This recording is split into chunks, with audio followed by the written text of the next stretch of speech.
Hi, this is Inside the TMC family, and I'm Faith Howard Mooney, the VP of Member Engagement at the Mortgage Collaborative. I have one of my favorite people in the mortgage industry with me today. So thanks, Jodi, for joining me. Awesome. Thank you for having me, Faith. Yeah. And likewise, I'm a big fan of all of the TMC employees and love being a part of the organization. Yeah. And Jodi is the president of Nationwide Mortgage Bankers out of Melville, New York. I believe that's right, Melville. And she has been involved with us and our team a lot. And one of the things that we love about her is we're just never sure where a conversation is going to end up once we start one. So let's get started with this. Share with me what your first job ever was.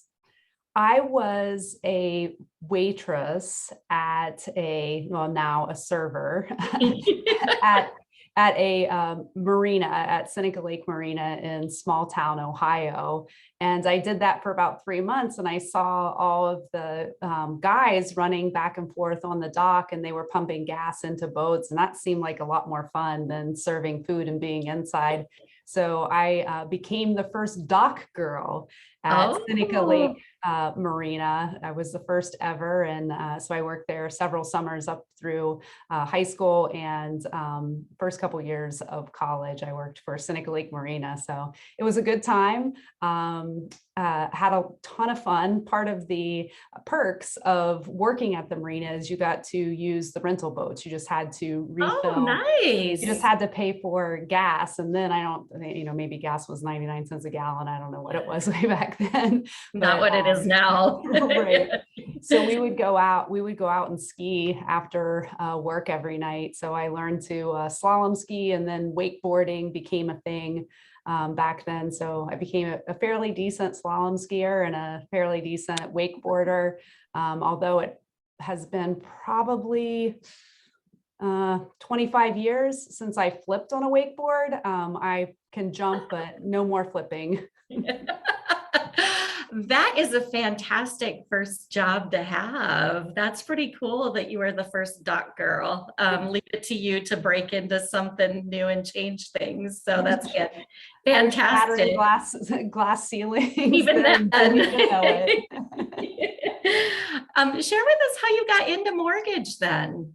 Well, like everyone else in the industry, it happened to me. I was a graduate assistant at John Carroll University, and I made $400 a month. And I lived in the upstairs of my friend's dad's house because I couldn't afford to have pay rent.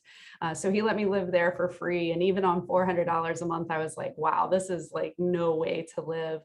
So there was a job fair. And while I was in graduate school, I went to the job fair, and AmeriQuest was there, and they hired me. Wow. They hired me as an account executive, and I showed up the first day for work, and they handed me a phone book, and they handed me a manual that was like 10 inches thick. And they said, you read the manual in the morning, and then you go through the white pages in the afternoon and start calling people. And I've been telling people a lot frequently, the best product that I have was 7.99% with 1 point, but no one qualified for it. So it mostly was selling around like the 10% interest rate. But yeah, that was my very first job. We were still, there was a lady that worked in the office, and she typed up all of our disclosures on a typewriter. So I knew that when I heard the ding, like someone had made an application. So yeah. That is crazy. AmeriQuest, that's a name, a blast out of the past for sure. It is. So you're not going to be as sympathetic to people today when they're talking about, a 4 something or maybe a 5 something versus a 7. It's all perception, right? It is, absolutely. It's more about what you can afford to make a payment on than it is about the rate. And it's about taking the emotion out of it.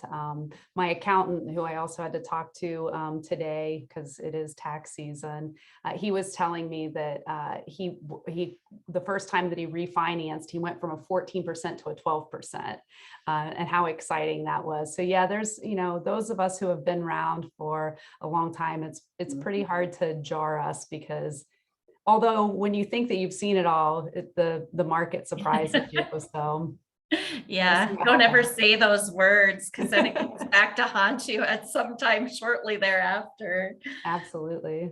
Though, when you started in the business, I mean, outside of having a different training plan, maybe, what's the one thing that you wish you would have known back then that just seems really super obvious to you now? I talk about this frequently in leadership, and my the second job I was at Nova Star Mortgage, and I was in a management position very close to having started there, and I was a supervisor, then a regional manager, and I was very transactional, and everything was, when in the subprime, the heyday of the subprime market, you could just feed loans down people's throat and they would consume them. So it didn't matter how much production you had, you could always get an underwriter processor to work buku hours over the weekend. And it was a very transactional feeling. And I think about how I have transformed as a leader. And now it's about, being empathetic to your employees and being able to help them grow their careers. And I really wish that I would have been able to apply that same concept back then, because although we still would have gotten the same amount, maybe more work done, it could have been a better feeling for those employees than the transactional business that we were in that day and age, because it's so much more fun today to participate in the lives of our employees and to help them grow and to help them get their work done and to help make life easier, where back then it was just about production. So once I got over that hump and realized it's about a lot more, and people aren't really going to remember how many loans that you closed. Like, no one's going to look back and be like, oh, I remember in 2022 and Nationwide Mortgage Bankers closed X number of loans. But what people are going to remember are those individuals that helped them push their career forward. And I really hope that I have the opportunity to push forward the future leaders of the mortgage industry for decades to come. There's no doubt in my mind that you already have been doing that for quite a while. So that's fantastic, but great advice. I might know the answer to this one, but I'm sure our viewers would love to hear. If not in mortgage, what would you be doing? I would be a heavy equipment operator. So I knew that was coming. So when I was in high school, they have you take the aptitude test to try to see what you would thrive in as a career. And my aptitude test, I'm in like all of the AP classes, and I don't think that there was any question, but that I had to go to college. And I take my aptitude test, and I remember it coming back and it said you should be a heavy equipment operator. And I thought that that was so funny. And for many years I've thought that's so funny. But now that we bought a farm in 2020 and have been building that, I get no greater joy than to be on a skid steer or running a chainsaw and looking at all of my work and what I've been able to accomplish, because you can leave a pretty big impact in a short period of time. That's so funny. I wasn't quite sure. I thought you were going to say something about being at the farm, but I didn't realize you were going to say that. So my random question for you was, what is your favorite piece of farm equipment? I have to. All right. So there is a skid steer that you stand on, and they call it a dingo. And it just has like a little bucket, but we've had a lot of land cleared and there's a ton of brush. So it has a little bucket on it. So I can stand on that thing and like zip around and pick up piles of brush and feed it into a fire. And I was down, we had a nice Friday about a month ago that I went down, and I was on a dingo running that for about 10 hours. So yeah. Yeah. So I would say that the dingo is definitely a fun one to ride. I'm gonna have to check that out. My whole family lives in Iowa, and I grew up on a farm and learned to drive at 10.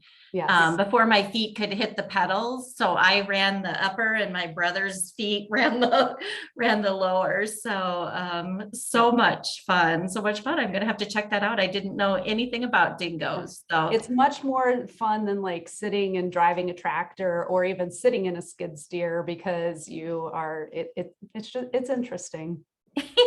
You feel like you're like superhuman, like you're doing all of well, it. you are. You are in many different ways, in many different ways. Well, Yes. thank you for doing this with me today. We really do appreciate you've been so active in the network, and you have helped so many people that you probably don't even realize just by speaking up sometimes. So we appreciate you always, and look forward to ways that we can help you and Nationwide. All right. Thank you so much. It was a pleasure, and I'm always there and looking forward to continuing to grow with all of you. Thank you.